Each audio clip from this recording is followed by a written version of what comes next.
Hope you had a great day. We're back live again. Really excited about our next guest on our 30 Black owned businesses for 30 challenge. So, the whole month of July, we're just interviewing Black owned businesses. So, really excited about another person coming on today. I think all the moms are going to like this one. All the women out there that are getting ready to be moms, you're going to like this too. How you doing, Anicia? Glad you joined in. Steph, thanks for joining in. But yeah, you all that are either moms or getting ready to be moms, you're going to really enjoy this one. Getting to interview Chelsea Lewis today at mom.wisdom or mymom.wisdom. So it should be really exciting to see what she has to tell us about her company, about what she does, and she's just now joining in. So without further ado, I'll get Chelsea on the line and then we'll get going. Hey Hey, how you doing, everyone. Chelsea? Hey Ryan, how are you? I'm good. I'm good. I'm glad you could join us today. Thanks for having me. Yeah, no problem. No problem. So, can you please tell the people, who you are, a little bit about yourself, and then we'll go from there. Sure. So my name is Chelsea. I'm the owner of My Mommy Wisdom, and it is an organic product line that is cruelty-free certified by the Leaping Bunny program. So that's kind of a big deal because CoverGirl and some bigger brands are Leaping Bunny certified. So we're the real deal, cruelty-free products, and we make products for women, pregnant women, infants, and children of color. No, that's huge.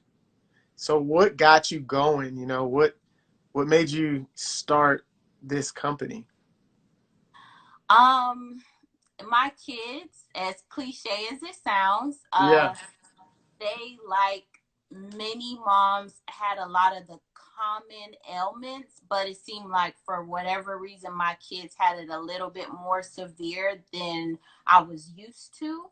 So things like eczema, yeah, common colds, like my daughter, her immune system was really, really poor. So she was yeah, constantly in and out of the ER. And I remember I was on the phone with my mom, like in tears in the ER, and I was like, I'm tired of coming here. I need to make something for my baby so that she doesn't have to deal with this.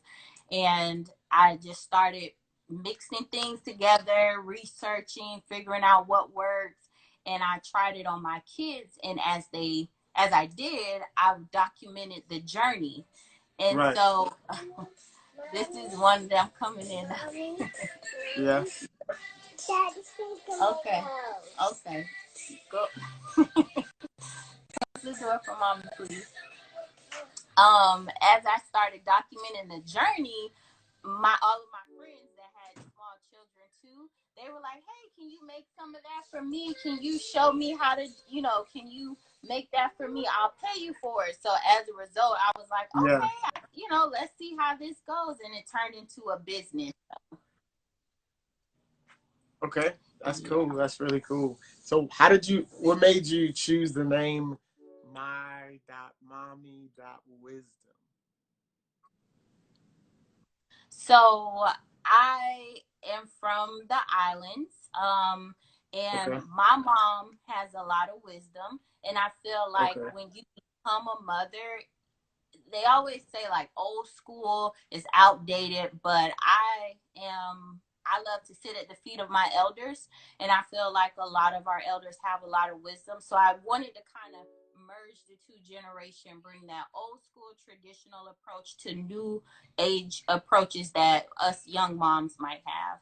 And so I thought of My Mommy Wisdom because all moms have some sort of wisdom that they share. No, absolutely. I would agree. I love my mom, by the way, and she has great wisdom. She always is telling me something. I'm like, yeah, you're right, mom. Like, I can't really ever refute it because she be right. So, that's cool. That's a really cool name. So, how long have you been up and running? So as of February, 2 years. Okay. Um, but we've grown in such a short amount of time. Yeah. We wholesale to two small businesses. We were in Oh a wow. local pharmacy. Yeah. So definitely 2 years, but 2 years of labor and love, Yeah. definitely. Can you talk to us a little bit about the wholesale process? I haven't heard many people that I've spoke to that are in the products talk about, how wholesaling may be a great avenue, to really move your business forward. Definitely. I actually started wholesaling right when I started my business. Okay. I definitely think that depending on what a person's product is, Hmm. finding industries within that niche. And I come from a business background of don't look Yeah. at everybody or everything as your competition. Look at it as Right. collaboration. Right. So I tried, I had friends that were in various industries and they knew what I was doing and they were like, hey, I think my customers could benefit from this product or that product. So I dabbled in it and I realized that that was more so what I really wanted the brand to be. I wanted to get to as many people as possible, no matter Right. how that looks. I don't want to just hold it on for myself. Yeah. Right. So, yeah, it's if you're a business owner and you're contemplating wholesale or you have the opportunity to white label, definitely do it. Do your homework first, Right. but it's a great opportunity to get your brand into different hands that probably wouldn't normally Uh, utilize your services or product. No, that's huge. I'm glad you spoke on that because I don't think enough people think about wholesaling. Because a lot of times you just think, okay, I got one product, I need to go sell this one product, and then get the money for that product to have enough money to go buy the next product. You know what I'm Right. saying? So no one really thinks, making a lot of that one product and then just, selling it to a company that needs it or that wants it. So that's huge. Um, can you talk a little bit about the support system that you've had along the way, or the lack thereof support? Because some people don't really have the same amount of support. So I'm a FAMU Rattler, so I'm a proud Okay. alum of the FAMU, Florida A&M University, and Yeah. I truly attribute, I would say, 90% of my success to my peers in the network that I created at FAMU. That's Um, huge. my friends, we all kind of, when you go to school together, you kind of do the same things at the same time. So we all Right. getting married around the same time, having babies at the same time. And one of my close friends, Devin, actually created a group with all of us, and it ended up growing exponentially. But we would just collaborate recipes and ideas. And when I first started my business, she was one of the Yeah. ones who was like, "Hey, I want to try that out," and she shared it within that network. And I mean, just the referrals, the recommendations. Yeah. And at one point, I could look at my orders and recognize all the names, and now I don't because my That's network huge. just grown so much. So Yeah. I I mean, I don't know if you're an HBCU grad or anyone really, if you, I'm not an HBCU grad. I'm sorry. it's okay. PWI. My But husband is too. It's okay. I had to go where the money was. At the time. But when you go through life with people, whether it's Yeah. in a college standpoint, business, when you go through something with people, you create like a really strong network system. Absolutely. And even if you don't know, they know somebody who knows somebody who knows somebody. So Yeah. whatever your network or village looks like, utilize that. And I was really blessed to have a strong level of support from That's Black great. women as well. Yeah. So that and for lack of support, I always tell people don't spend as much time worrying about those who don't support you and really spend a lot of time thanking and praising the people that do, because they're the ones who are going to keep your business going anyway. Absolutely. Yeah. So just if anybody ever gets down about lack of support, just say, hey, it sucks. It hurts your feelings, definitely, but there's somebody out there who's going to That's support going to support. Absolutely. And I'm glad that you said that. The support system in your network is huge. And you can never really stop growing your network unless you stop growing your network when you stop putting yourself out there and stop promoting your products and promoting yourself.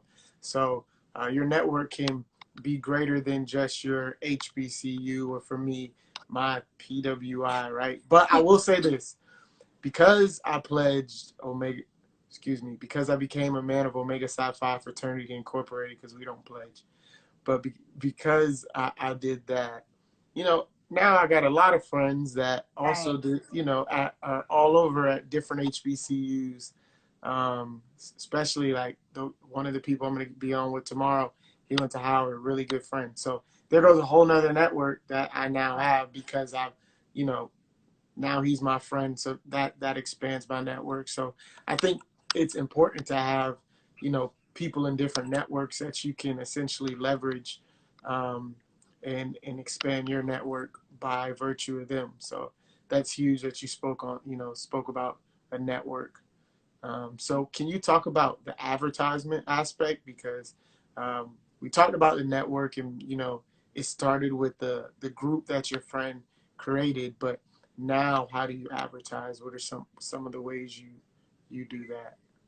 I have a YouTube channel, so I try to curate some content called Wisdom Wednesdays to just drop some advice, some knowledge or tips that I've learned along the way, and I like to invite Okay. my friends to give different perspectives. So I try not to just always push product, but also push something that they can get in, customers can get in return. Yeah. Um, and then on social media, I utilize a lot. Email marketing is my biggest gold mine, I think, Yeah. because you can customize it and personalize it to your audience.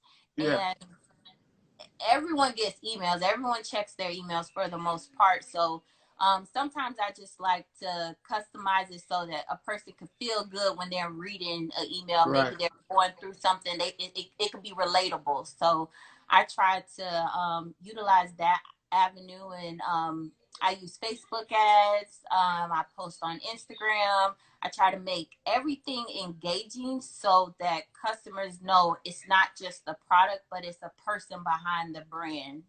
Right.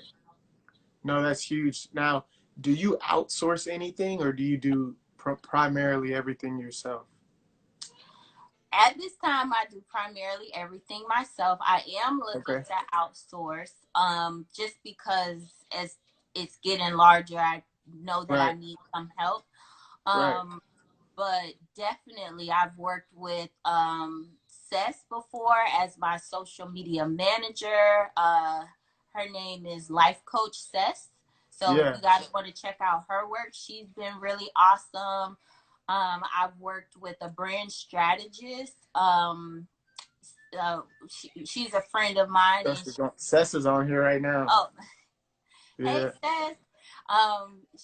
She really helped a lot. Her name is Samantha Harris. I believe her Instagram is Spirit and Feathers. So I've worked with a lot of dynamic black owned businesses as Yeah. well, mainly women owned.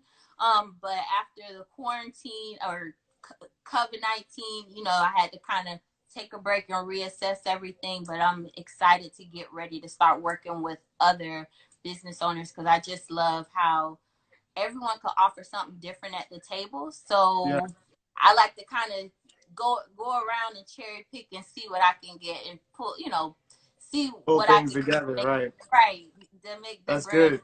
bigger and better. What do you I don't know, this is probably a little off topic, but do you think that, there are more black owned businesses owned by black women? I'm just Oh yeah, that definitely. that's pretty fair to say, right? Hmm. Okay, because I've been like wondering why I haven't had the same amount of response by black men, as I have for black women. But I think it's because black women own a lot of businesses, and I kind of wonder why that is. I think I have some ideas to why, but What are um, your ideas? so I think the reason why a lot of black women own businesses is because um, they're maybe not accepted as much in corporate America as black men. Mm-hmm. So there are a lot of things that um, there's just a lot of stigmas for black women, and there's a lot of things they always got to be cautious of, and kind of like thinking about like their clothes. It could be the same, they're wearing the same thing someone else wears, but it just fits them a little different. So now they got to be thinking of it, or their hair. It's always something, right? Like somebody's always got a comment about their hair, or even just the way they dialogue.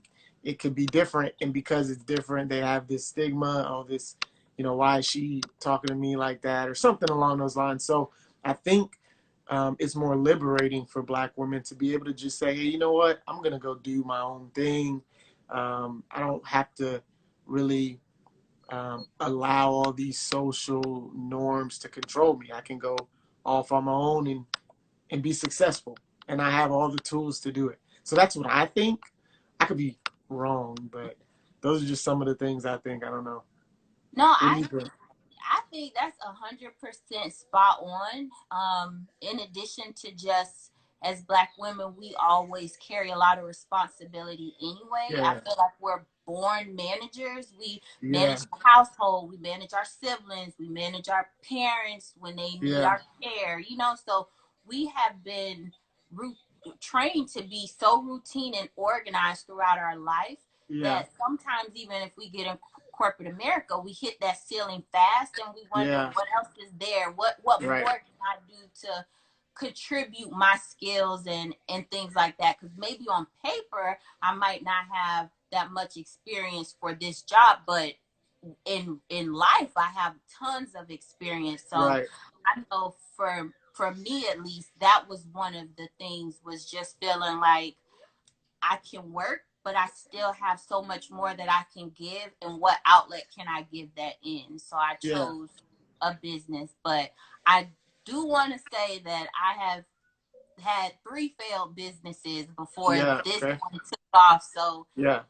if one doesn't work, I used to beat myself up so much about how I had failed businesses, and then I realized that it was a lesson.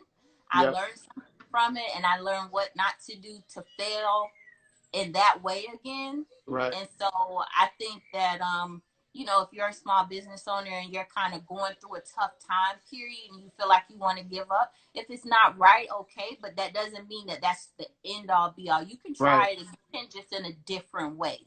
Right. There's So no limit to how many businesses you can start. Right. exactly, Eh, right. exactly, Eh, right. exactly. I was my friend. We talked. I think maybe 6 episodes ago, and what he said was starting a business is kind of like shooting a half court shot. And like the first time you shoot it, you more than likely will not make it, but eventually you're going to figure it out to where you make that shot. And you'll just have to tweak things here and there to where like you're lined up perfectly to make that shot. So but if you stop shooting, you'll never make that shot. So it's very important to just keep at it and take all the lessons you learn from different businesses to help you grow in the future, to really start that business like you're saying that takes off, right? Start that my mommy wisdom that business that just takes off. I think one more thing I wanted to say to the point about black women and why they start their own business is because I think black people naturally are creative, right? But black women are a whole nother level of creative. So I Innovator. think, right, yeah, and I think that also plays into it because they're like you said, their mind doesn't really have a ceiling, so they're like, I can go do this, and they generally do, and they do a great job at it. So you were talking though about starting a business and keep at it even if you don't succeed in your first business. what would be your advice, to those small business owners that are starting maybe their first business to kind of help them not go down some of the same, pitfalls that you might have in your first couple businesses?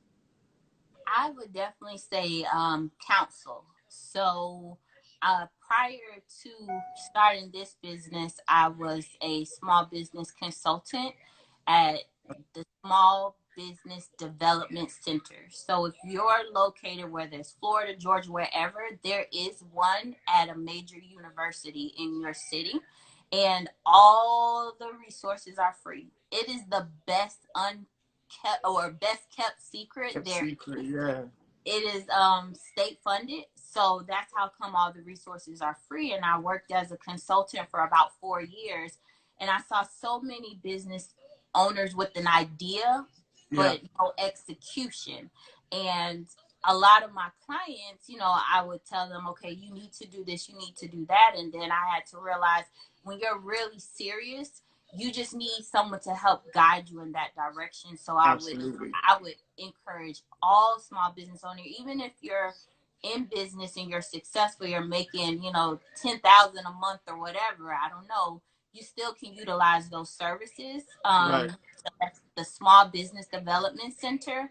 And then also, I think mapping out a plan. I'm not a big fan of the business plan, like how the template is, but you have to have realistic goals as far Hmm. as how much it's going to take to start, how much it's going to take to maintain, how much before you can break even or make a profit, and then Right. figure out what you need to do to get to each of those points. So you need Right. to market this amount to make this amount to pay for this. So really kind of taking time to get to know your business and your industry, the ins and out. Everybody has high peak seasons and slow Yeah, seasons. So you need to know what those are, because you don't want to get stuck in the slow season and don't know what to do. You absolutely. need to have a strategy to combat the slow season. Maybe you could do a lot of sales during that time or something like that. And um, I just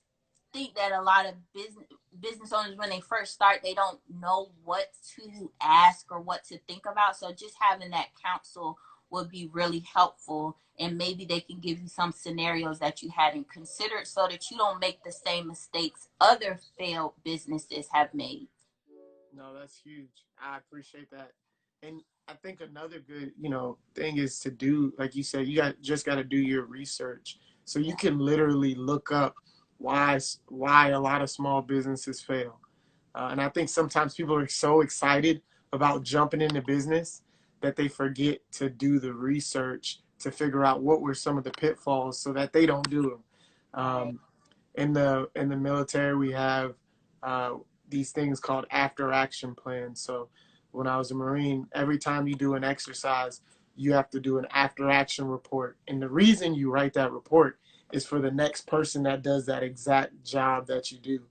But it goes without fail that every person that steps into that role, just about every person, they don't read the after action report. So when you get to reading these after action reports, like they all sound exactly the same because they just all do the same thing and have the same mistakes. So I think it's important also, if you're a small business owner or you're getting ready to be one, do your due diligence and figure out what were the pitfalls. So I'm glad you brought all that up. And the business development center is huge. Like the fact that it's free, like you don't, it's very hard to get free, right? Yeah. So when you get free, you got to take advantage of it.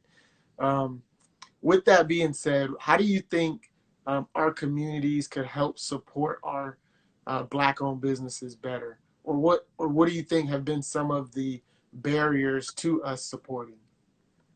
Sure. So I can answer that in two folds. I think Yeah, the main thing is making black owned businesses a priority. So when you are thinking about buying anything or finding something, my first thought is usually, who do I know that looks like me that's selling this or that's yeah, providing this service? Even like just as a woman in general, when I become pregnant, I think of a doctor. Well, I want a doctor that looks like me because I Right. know that my BMI isn't going to be on the scale because I'm an African American woman. So I want to make Right. sure I go to a doctor who understands my culture, my eating habits, my body, etc. So I Right. think making us a priority first, because sometimes we're not always accessible. There's not always a black grocery store in every city, and Right. a black this, a black that. But if we make it a priority, then we can either find someone who knows someone who has this service, or Right. we can kind of plant that seed to let other black people know that there's a need for that, and someone eventually will tap into creating it. Absolutely. So Absolutely. definitely making it a priority. And then I think one of the main barriers is that we like to write each other off after one bad experience. And Yeah. I hate that. I hate being on social media and seeing like this black business owners bash their customers. That Yeah. is a huge pet peeve for me. I would never do business with someone who bashes their customers, show the screenshots and all that. That's just unprofessional. However, it's Right. not gonna deter me from working with all black businesses. So Right. sometimes I think we kind of get in that funk of when we've been jaded by one business, we'll say, "Oh, that's why I don't support black people." No, Yeah. that's why you don't support that person, not why you don't Right. support all black Right. people. Because every industry, every business has poor customer service, whether it's Asian, Hispanic, white, whatever. Yeah.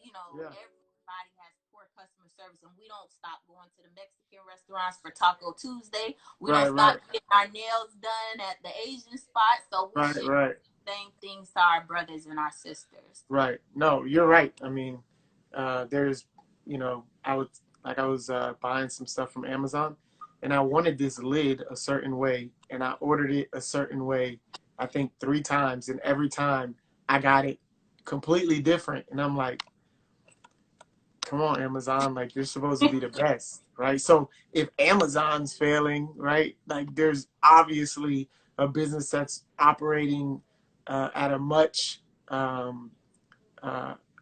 they're operating at essentially a lesser level. Like they're definitely, we can't expect that much of them at all times, because they don't have the same means that an Amazon or any other, companies that are larger have. So we got to be understanding.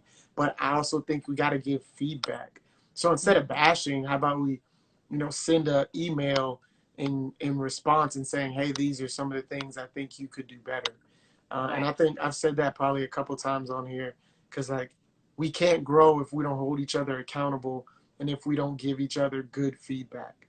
It's not always about, trying to call somebody out or make them look bad, like, oh, I knew they weren't good anyway. Like, that's not the way to do business in general, whether you're a customer or the provider. So, no, I'm glad you said that. As far as the community, what kind of community service or community ideas does My Mommy Wisdom have? I try to do a lot of give backs for moms. So right when the What about COVID, dads? we'll get there. We'll get there. Okay. I like my husband. He always says like, "What about us? What products are you making for us?" I'm like, Right, right. you can use this stuff too. That's funny. Um, but I do try to do a lot of give back. So when That's good. the COVID outbreak first happened, I made like a post, and I knew that there were so many moms that were pregnant and just scared. It was just a crazy time, and I gave some pull-ups, some diapers, formula, just different times, just because I know the times get hard. And Hmm. one of the winners for this particular submission was a mom who's a nurse, and she didn't have time to go buy diapers for her baby because it was sold out, and then she had to work, etc. So wherever I see like a need for things, I try to always utilize. Like Flint, we've done donated tons of water, just any That's area huge. that I Yeah. noticed. Haiti, I've gone on mission trips and provided things. So just wherever there's a need, I try to make sure that I can help out anyway, because after all the business stuff, those things are the most near and dear to my heart, is Yeah. public service and helping. No, absolutely. I think service is huge. If you ever want any community to grow, it starts by the people that are actually willing to do the work. Right. And I think so many times people forget that.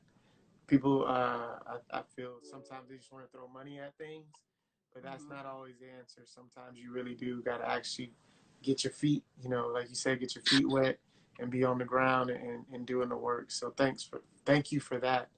Um, as far as as far as you know, as far as the mommy dot or my dot mommy dot wisdom campaign is going, like how do you want people to get your products? What's the best way to get your products?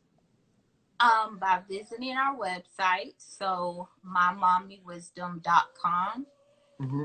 And if you go to our shop tab, you can see all the products that we have. We have products for cradle cap, dry scalp and hair growth. We have products for eczema. We have products for acne, breast milk enhancers to boost your milk supply. Oh We have wow. feminine hygiene products. And I just recently launched like 2 new ones. So I have a bug spray, and I just keep trying to grow it as I notice that there's a need Right. for it. And so if there's any time, like my friends, they're good about this. They'll send me a DM or a text and say, "Hey, have you considered making a product for this?"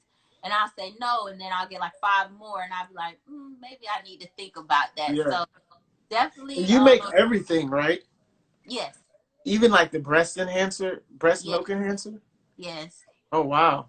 Yeah, well, I have a That's little cool. capsule machine, and Yeah. yeah, it looks like Frank Lucas factory back in the day. Yeah. If you know who Frank Lucas is, but yeah, I make everything by That's hand. funny. My father is a retired OBGYN, and then my Oh mom's a wow. retired pediatric nurse. So I kind of grew up in that healthcare space. Yeah. Women care was always at the forefront, and then the children's care from my mom's side. So I kind of just, and then the wisdom, I kind of just always collaborated that. So I usually use them for feedback. Try this, let me know how this product will react to this, etc. And then I'll just get in my lab and make it. That's like a niche. Like I don't know nobody out here making their own breast milk enhancer. Like I'm just saying, like when he said that, I was like, hold on. She makes that herself? Like I ain't That's never heard that a lot of, before. I didn't even know that was like a thing until somebody else was Yeah. like, you made a That's pill. I was like, yeah, you can buy the empty capsules on yeah. Amazon. It's all accessible. Yeah, no, that's cool. Okay, cool. So it seems like everything that you're doing is working. Business is growing, so you're successful. What do you attribute your success to? Um, Definitely my family. So my husband is a tremendous support. Yeah, If it was not for his support, I wouldn't be able to have the time to do all the things that I do. So he holds the family down, the kids down that's while I'm great. creating things. And he always says, like, I'm your unpaid intern. Whatever you need, I got you, and we'll go That's what's get it up. together. So my family support, my parents, my in-laws, everyone, it's a kind of like a family business, so to speak. Yeah, And that, in addition with my network, my peers from my school, my university, just them believing in me, believing in my products and trusting it enough to use on their children is huge for me. And yeah. then sharing it with people, because some people can use something and then they won't say anything. So the fact that they share and support, those have been really all the things that have contributed to the success of my mommy wisdom. No, that's huge. It's always good to have someone that is there with you each step of the way that supports you. So I'm glad your husband does that for you. Yeah, Because he was I'm he sure was there. with me shooting in the gym. He was with me There you shooting. go. There you go. No, that's huge. I really appreciate you taking the time with me today, and you actually like opened my eyes to some things because I didn't know that all the products that you have, you made all of them, which is pretty cool. And then some of the products I didn't even know that was a thing. So like, being a man that one day will be married and have a wife, right? It's good to know that those products are out there. And any women that are out there that you know need these products, this is a perfect person to talk to. So I'm sure Chelsea will take care of you. She'll get you whatever you need. And I know I have a lot of friends that are either pregnant. I feel like everybody's always pregnant. So I'll definitely be passing your information along to them. So this is real good and informative. Can you ask your dad though why? And I could be wrong, but I never met uh, a, a male version of an OBGYN. Like, Really? I don't know. I don't know. Is there, what is it? What is it called? Oh, I get what you're a You, urologist. is that what it is? A urologist? Oh, yeah. Yeah. See, I had no idea. I thought you were Because, saying you never met a male OBGYN. I was like, oh, no, really? no, no, no, no, no, no. I've never met yeah, that's what I meant. So, a Yeah. urologist. I didn't even, maybe I need to, do more studying on the different doctors that are out there. But I think it's actually not good when men go to urologists. Unlike women, they go pretty regularly, I think, right? I could be wrong No, no, men should go. It's just statistics wise, men only go to the doctor when there when is a it's problem. wrong. But I think that even just to have a primary care doctor is where they can start first, because that's just making sure all your Yeah, blood work, all your tests, all your vitals are good. And then if there's anything that's alarming, that's when you go to the specialized doctor. So the that urologist, part. the all of that, the eye doctor, the ear, nose, and throat doctor. But yeah, no, urologists are a thing. Most people just don't go until it's a problem and they have to go, which is That makes usually in sense. their like late 40s and 50s. Yeah, that's So probably why too. Yeah, so I'm learning. You taught me something today, many things, so I appreciate it. And like I said, I appreciate the time. Do you have anything else you want to, let the people know before we close out? no, just thank you for the time, Ryan. Thank you for the selection. It was an honor Yeah, to get on here and share on your platform. So I really appreciate it. If no anyone has problem. any questions about anything, feel free to DM me. I always respond back. It's always me. And I look forward to hopefully connecting with you in the future. And thank you again for the opportunity. For sure. No, thank you. And have a good day or good night. You All right.